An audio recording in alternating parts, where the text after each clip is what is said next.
Fevralın 1-də Şəmkirdə keçmiş sevgilisi tərəfindən bıçaqlanan Səkinə İmamquliyeva qarşı tərəfin onun taleyinə və müalicəsinə biganə yanaşdığını bildirib. 32 gün Az Qafqazinfoya istinadən xəbər verir ki, 33 yaşlı qadın musiqiçi olduğunu və hadisənin də toyun keçirildiyi şadlıq evinin qarşısında baş verdiyini deyib. Hadisə fevralın 1-də saat 19:00 radələrində yaşadığım Gəncə şəhərindən Şəmkirə dəvət edildiyim toy mərasimindən çıxarkən baş verdi. Şadlıq evinin qarşısında maşınıma minərkən əvvəllər qeyri-rəsmi münasibətdə yaşadığım Əli Kamranoğlu Əsgərov qəfil hücum etdi. O, gözlənilmədən maşınıma yaxınlaşdı, sağ ön qapını açaraq boğazımdan tutub boğmağa çalışdı. Daha sonra cibindən bıçaq çıxardıb 4 dəfə zərbə endirdi.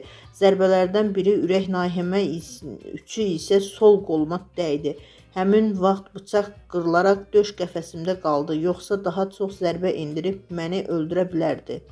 Çünki bıçaqla ardıcıl olaraq məni vururdu. Bıçağın qırıldığını, ətrafdakı insanların səs-küyə gəldiyini görərək qaçıb getdi, şikayətçi bildirib.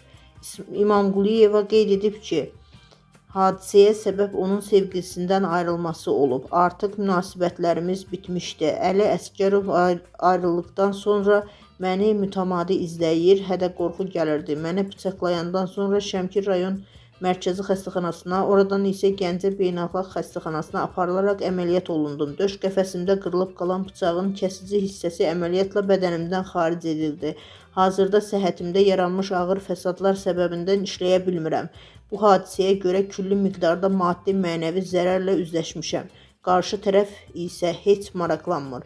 Hadisəni törədən şəxsin saxlanıldığı bildirilsə də istintaqın gedişindən də məlumatsızam. Qarşı tərəf imkanlıdır və təsir imkanları çoxdur. Həyatıma hər an təhlükə ola bilər.